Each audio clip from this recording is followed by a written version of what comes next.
Hello friends, welcome to I exam B for 50% faster preparation. आज की class में हम बात करेंगे जो एच का आपका 2026 का वैकेंसी आया हुआ है। ठीक है, तो उसके अंदर जो सिलेबस दिया है वो बहुत ही ज़्यादा है। लाइक आपने अगर सीए और सीएमए का जो सिलेबस दिया है कंपनी ने, अगर आपने उसे रीड किया है तो आपको पता चलेगा कि वो एक्चुअली सीए फाउंडेशन से लेके सीए फाइनल तक का पूरा सिलेबस दे दिया है आपको। अब मेन कंफ्यूजन ये है सर कि क्या हमें सीए फाउंडेशन से लेके सीए फाइनल तक जितने भी सब्जेक्ट्स आते हैं, जितने भी कंसेप्ट्स है, क्या उसको डिटेल में स्टडी करना पड़ेगा? तो उस चीज़ का आइडिया लेने के लिए हम क्या करेंगे, जो प्रीवियस ईयर पेपर्स होते हैं उसके एनालिसिस को समझेंगे, ताकि एक आइडिया आए कि सर कहाँ से कौन से सब्जेक्ट से क्वेश्चन ज़्यादा आए थे, कौन से सब्जेक्ट्स को ज़्यादा प्रायोरिटाइज करना है। तो बेसिकली आज की वीडियो में हम बात करेंगे प्रीवियस ईयर पेपर जो हुआ था सीए के लिए, ठीक है, उसके एनालिसिस के बारे में, और एक सब्जेक्ट्स प्रायोरिटी क्या होनी चाहिए वो समझेंगे। चलिए, वीडियो को आगे स्टार्ट करने से पहले अगेन आपका जो एग्जामिनेशन का फॉर्म फिलिंग स्टार्ट हो चुका है ऑलरेडी 25 फरवरी, और 25 मार्च आपका लास्ट डेट है। ठीक है, तो अगर आपने अभी फॉर्म नहीं भरा है तो आप फॉर्म भर दीजिए, और this is the best vacancy for finance graduates. Okay, चलिए बात करते हैं एक ओवरऑल एनालिसिस की, कि जो एक सब्जेक्ट वाइज क्वेश्चन डिस्ट्रीब्यूशन होता है कि सर कौन से सब्जेक्ट से क्या क्वेश्चन आए थे। ठीक है, अगर मैं अकाउंट्स की बात करूं, अकाउंटिंग जहां पे हम फाइनेंशियल अकाउंटिंग और बेसिक्स की बात करें तो approximately 8 to 9 questions. Cost and management account की बात करें तो सर 6 to 8 क्वेश्चंस देखने को मिले थे। फाइनेंशियल मैनेजमेंट की बात करें 6 to 7 क्वेश्चंस। अब यहाँ पे देखो, नॉर्मली फाइनेंस स्पेशलाइजेशन में हम ये सोच के जाते हैं कि सर फाइनेंस या तो अकाउंट या तो कॉस्टिंग से सबसे ज़्यादा क्वेश्चन आएंगे, बट ये जो पेपर था उसमें ज़्यादा क्वेश्चन टैक्स, जहाँ पे इनकम टैक्स और जीएसटी दोनों को मिलाया गया है, और लॉ जहाँ पे कंपनी लॉ है, पार्टनरशिप है, फेमा है, इन सारे लॉ से आपको सबसे ज़्यादा क्वेश्चन देखने को मिले थे। ठीक है, ऑडिट से आपको 5 to 6 क्वेश्चंस देखने को मिले थे। ईआईएस, आईटी और बिजनेस सिस्टम से 4 to 5 क्वेश्चंस। इकोनॉमिक्स और बिजनेस एनवायरनमेंट से 3 to 4, एंड मिसेलेनियस जहाँ पे स्ट्रेटजी, रिस्क मैनेजमेंट, ईआरएम, यहाँ से आपको 4 to 5 क्वेश्चंस देखने को मिले थे। ठीक है, तो बेसिकली इस वीडियो का मेन पर्पस क्या हो जाना चाहिए, जिसमें आपको एक क्लियर आइडिया आएगा कि क्या पढ़ना है और क्या नहीं पढ़ना है। और हमारा जो आने वाला पेपर है, जो कि टेंटेटिव डेट आपको 3 मई दे रखी है, 3 मई 2026 का आपका एग्जामिनेशन डेट दे रखा है, उसके अंदर आप अच्छा स्कोर कैसे कर पाएंगे। ये तो एक ओवरऑल ओवरव्यू था कि सर कौन से सब्जेक्ट से कितने नंबर ऑफ क्वेश्चंस अप्रोक्सीमेट हमें देखने को मिले थे। अब बात करते हैं सब्जेक्ट वाइज क्या क्या क्वेश्चंस आए थे, मतलब कि कौन से टॉपिक से क्वेश्चन आए थे, डिफिकल्टी लेवल क्या था। पहले बात करेंगे अकाउंटिंग के अंदर।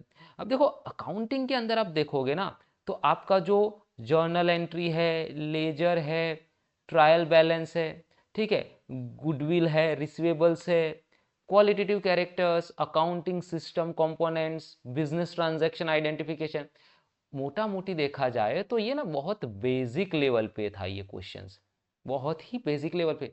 अगर किसी ने ये एग्जाम दिया भी होगा ना, और अगर ये वीडियो देख रहे हो तो कमेंट सेक्शन में बताना कि आपको कितना इजी लगा था ये क्वेश्चन पेपर, क्योंकि एक्चुअल में ये क्वेश्चन पेपर बहुत इजी लेवल पे था सीए के कंपैरिजन में देखा जाए, अगर एक सीए की एलिजिबिलिटी के हिसाब से देखा जाए तो। ठीक है, डिफिकल्टी लेवल बहुत इजी था, अकाउंटिंग सब्जेक्ट था। अगर मैं कॉस्ट एंड मैनेजमेंट अकाउंटिंग की बात करूं, ठीक है, तो यहाँ से जो सवाल आए थे, ठीक है, वो थे आपके कॉस्ट क्लासिफिकेशन से सवाल आए थे, ठीक है, स्टैंडर्ड कॉस्टिंग से सवाल आए थे आपके, देन कॉन्ट्रैक्ट कॉस्टिंग से आए थे, रिस्पॉन्सिबिलिटी सेंटर किसे कहा जाता है, इन्वेंट्री कंपोनेंट्स क्या होते हैं। यहाँ पे क्वेश्चन आप कह सकते हो इजी टू मॉडरेट लेवल के क्वेश्चंस देखने को मिले थे। अगर मैं फाइनेंशियल मैनेजमेंट की बात करूं, ठीक है, फाइनेंशियल मैनेजमेंट यहाँ पे आपको ना capital budgeting, then pecking order theory, valuation methods, risk concepts, dividend decision, यहाँ से क्वेश्चंस देखने को मिले थे जिसका डिफिकल्टी लेवल मॉडरेट था। ठीक है, तो बेसिकली अगर आप देखोगे ना तो देखो उतना ज़्यादा डिटेल्ड में क्वेश्चंस नहीं पूछे जा रहे हैं। मतलब कि अगर आपके फंडामेंटल्स क्लियर है, बेसिक कंसेप्ट क्लियर है, तो आप अच्छे से पेपर में स्कोर कर सकते हो। चलिए आगे बढ़ते हैं। देन जो बहुत ही डोमिनेंट सेक्शन रहे थे उस पेपर में, दैट वाज टैक्सेशन, जिसमें इनकम टैक्स और जीएसटी दोनों इंक्लूड होते हैं, और लॉ। ठीक है, अगर मैं टैक्सेशन की बात करूं, ठीक है, यहाँ पे हम बात करते हैं टैक्सेशन की, तो यहाँ पे क्वेश्चंस देखने को मिले थे आपके इनकम टैक्स के सेक्शन से, जो कि थे 80E, सेक्शन 11, जिसमें आपका प्रीवियस ईयर भी एक होता है सेक्शन, प्रीवियस ईयर कौन से सेक्शन में देखा जाता है। ठीक है, यहाँ से क्वेश्चन देखने को मिलेंगे। देन आपके डिडक्शंस एंड एग्जम्पशंस के ऊपर क्वेश्चंस देखने को मिले हैं, कैपिटल गेन्स के बेसिक्स कंसेप्ट्स के ऊपर क्वेश्चंस देखने को मिले हैं, जीएसटी कंसेप्ट्स के ऊपर क्वेश्चंस देखने को मिले थे। देन टीडीएस अंडर जीएसटी क्या होता है, ठीक है, एलआरएस स्कीम के ऊपर देखने को मिले थे। देखो अगर आप टैक्सेशन पढ़ रहे हो तो उससे रिलेटेड जो कोई स्कीम्स है, ठीक है, तो आपको वो पढ़ना बहुत इंपॉर्टेंट है। यहाँ से भी क्वेश्चंस देखने को मिले थे और पेपर यहाँ पे मॉडरेट लेवल के क्वेश्चंस पूछे गए थे। अगर लॉ की बात करें, ठीक है, तो यहाँ पे कंपनीज एक्ट, जिसके अंदर बोर्ड ऑफ मीटिंग्स टॉपिक से क्वेश्चंस आए थे, डिविडेंड वाले चैप्टर से क्वेश्चंस आए थे, 185 वाला सेक्शन जो था वहाँ से क्वेश्चन आए थे। ठीक है, पार्टनरशिप एक्ट से क्वेश्चंस देखने को मिले हैं, फेमा से देखने को मिले हैं, negotiable instrument act, sale of goods act, competition act. मतलब कि आपको मोटा मोटी जो 5 या 6 से 7 जो बेसिक एक्ट है, ठीक है, वो करने ही करने हैं। ठीक है, चलिए देन अगर मैं ऑडिट की बात करूं तो ऑडिट में देखो ऑब्जेक्टिव्स ऑफ ऑडिट क्या होता है, ऑडिट प्रोसीजर से क्वेश्चन देखने को मिला है, ऑडिट कमिटी के फंक्शंस क्या होते हैं, ऑडिटर की लायबिलिटीज क्या होती है, और डिफिकल्टी लेवल क्या था, easy to moderate. Then EIS IT या तो सिस्टम्स से बात करें तो एंटरप्राइज इंफॉर्मेशन सिस्टम के ऊपर एक देखने को मिला, ईआरपी मॉड्यूल्स के ऊपर क्वेश्चंस था, ई कॉमर्स मॉडल्स के ऊपर क्वेश्चन था, फाइनेंशियल सिस्टम क्या होता है। देखिए इन सब का लेवल इजी ही है। इकोनॉमिक्स से बात करें तो देखो डिमांड लॉ के ऊपर क्वेश्चंस था, परफेक्ट कंपटीशन के ऊपर क्वेश्चन था, बिजनेस साइकिल, मार्केट इंस्ट्रूमेंट्स के ऊपर क्वेश्चन देखने को मिला था, जो कि इजी लेवल के क्वेश्चंस थे। और स्ट्रेटजी, रिस्क और ईआरएम की बात करें, ठीक है, तो that was porter strategies, ERM concept, risk types क्या होते हैं, बिजनेस लेवल स्ट्रेटजी क्या होती है, इजी टू मॉडरेट लेवल के क्वेश्चंस देखने को मिले थे। ठीक है, तो बेसिकली अगर आप ओवरऑल ओवरव्यू देखें, ठीक है, ओवरऑल ओवरव्यू देखोगे ना तो पेपर आपका इजी एरियाज पे ज्यादा था। ठीक है, इजी एरियाज पे ज्यादा था। सो बेसिकली अब हमें बात कहाँ करनी है, सर कौन से ऐसे टॉपिक्स है जहां पे इजी स्कोर किया जा सकता है, इजी स्कोर किया जा सकता है विथ बेसिक फंडामेंटल्स और कंसेप्ट्स के बेस पे। तो देखो अगर आप देखोगे ना ऑडिट, अब देखो ऑडिट के क्वेश्चंस क्या थे, ऑडिट के ऑब्जेक्टिव्स क्या होते हैं, ऑडिट की प्रोसीजर्स क्या है, ऑडिट कमेटी के फंक्शंस क्या है, ऑडिटर की लायबिलिटीज क्या है, मतलब बहुत बेसिक लेवल के क्वेश्चंस थे। ठीक है, तो आप बात करेंगे, ठीक है, आप बात करोगे कि ऑडिट जो है बहुत ही स्कोरिंग सब्जेक्ट रहा है यहाँ पे। ठीक है, लेकिन सर मुझे प्रायोरिटाइज क्या करना है, आप देखो यहाँ पे हमने जो क्वेश्चंस की बात करी, इसमें सबसे ज्यादा क्वेश्चन अगर मैं 3 ऐसे टॉपिक निकालूं जहां से सबसे ज्यादा क्वेश्चन, देखो ये है और ये रहा, अकाउंटिंग हो गया, टैक्सेशन हो गया और लॉ हो गया। यहीं से आपके मोटा मोटी नहीं तो 30 to 35 क्वेश्चंस बन रहे हैं, है ना, 30 to 35 क्वेश्चंस यहीं से आपके बन रहे हैं। सो बेसिकली आपके प्रायोरिटाइज सब्जेक्ट कौन से होने चाहिए, सर टैक्सेशन, ठीक है, देन आपका लॉ, देन अकाउंटिंग, देन आपका कॉस्ट एंड आपका फाइनेंशियल मैनेजमेंट। अब देखो टैक्सेशन के अंदर भी देखोगे ना तो अभी अभी रिसेंटली, शायद अभी ना 1 अप्रैल से आपका इनकम टैक्स एक्ट, जो इनकम टैक्स एक्ट 1961 है उसको रिप्लेस करेगा इनकम टैक्स एक्ट 2025, है ना। तो यहां से क्वेश्चन एक्सपेक्टेड है ही है, क्योंकि जब कोई चीज, जब कोई लॉ होता है या तो एक्ट होता है, उसके अंदर अमेंडमेंट्स आते हैं या तो उसको रिप्लेस करने की बात आती है, तो जो भी चेंजेस किए जाते हैं ना, वो बहुत ही चर्चा में रहते हैं, बहुत ही डिस्कशन का टॉपिक होता है अमोंग दी इकोनॉमिस्ट और जो अकाउंट स्पेशलिस्ट होते हैं ना, उनके बीच में। और एग्जामिनेशन कंडक्टिंग बॉडी के लिए ऐसे टॉपिक्स बहुत ही हॉट टॉपिक्स हो जाते हैं।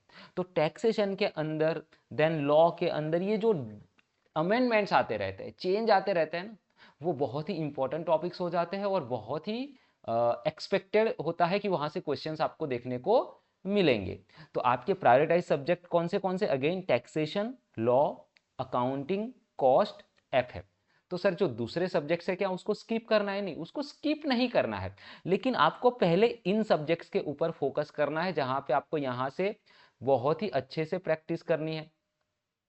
ठीक है, अब इसके बारे में और भी डिटेल्ड इंफॉर्मेशन अगर आपको चाहिए तो 20 मार्च को फ्राइडे, ठीक है, 20 मार्च फ्राइडे रात को 8 बजे सीए कॉनिका मिश्रा मैम जो है वो एचपीसीएल फाइनेंस के ऑनलाइन कोर्स के ऊपर एक इंट्रोडक्टरी क्लास लेंगे, जहां पे वो आपको बताएंगे कि क्या स्ट्रेटजी होनी चाहिए, कौन से टॉपिक से क्या चीज़ें ज़्यादा पढ़नी है, कौन सी चीज़ों को सिर्फ एक दो बार देख के ओवरव्यू ले सकते हो आप और उसको आगे ज़्यादा टाइम नहीं देना है। ठीक है, आई एग्जाम भी आपके लिए टोटल जो ऑनलाइन कोर्स होता है एचपीसीएल फाइनेंस का वो लेके आता है, जहाँ पे आपको 200 प्लस वीडियो लेसन्स मिलेंगे, 300 प्लस स्टडी नोट्स मिलेंगे, 5000 प्लस प्रैक्टिस एमसीक्यूज मिलेंगे और 7 फुल लेंथ मॉक टेस्ट और लाइव डाउट सेशन जो एवरीडे आपके लिए लिए जाएंगे, जहाँ पे आपके लाइव डाउट्स को क्लियर किया जाएगा, वो मिलेगा। ठीक है, और ये है हमारी फैकल्टीज जो आपके लाइव डाउट्स क्लियर करेगी और आपका जो कोर्स है उसमें आपको हेल्प करेगी इजी अंडरस्टैंडिंग के लिए और आपका जो सिलेक्शन है उसको लेने में। ठीक है, तो 20 मार्च के लिए अगर आप रजिस्टर्ड नहीं किया है अब तक, ठीक है, तो आप रजिस्टर कर लीजिए। ओके, और बाकी की जो रजिस्ट्रेशन की डिटेल्स है वो आपको नीचे डिस्क्रिप्शन बॉक्स में मिल जाएगी। ओके, तो मिलते हैं नेक्स्ट वीडियो के अंदर, जहां पे हम बात करेंगे कि आई एग्जाम भी जो आपके लिए एक ऑनलाइन कोर्स लेके आ रहा है, उसमें एवरीडे कौन से दिन कब लाइव क्लास होने वाले हैं और कौन से टॉपिक्स के ऊपर हम क्लास करेंगे, ताकि आपको एक आइडिया रहे कि नेक्स्ट 5 to 6 वीक्स के अंदर, ठीक है, 5 to 6 वीक के अंदर आप एचपीसीएल फाइनेंस की इस रिक्रूटमेंट के लिए कैसे प्रिपेयर कर सकते हो और किस तरह से अपने मार्क्स को थोड़ा सा और बढ़ा सकते हो। Till then, bye bye, happy learning.